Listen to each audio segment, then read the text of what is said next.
শফি বাবার শানে গজল।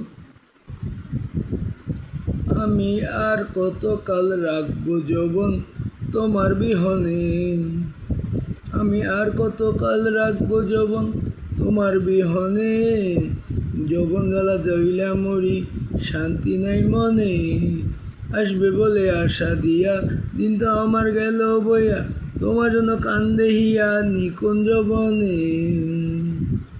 তুমি আমার ময়না তোতা মন খুলিয়া কও না কথা, হৃদয় আসন শূন্য করে যাবে কেমনে, তোমার জন্য কলঙ্কিনী কত লোকের মন্দ শুনি, ভাবিতেছি দিন রজনী পাবো কেমনে, ভালোবাসার এই কীর্তি অনলে করে বসতি, কাজলের এই মিনতি রেখো চরণে, আমি আর কতকাল রাখবো যৌবন তোমার বিহনে, যৌবন জ্বালা জ্বলিয়া মরি শান্তি নাই মনে।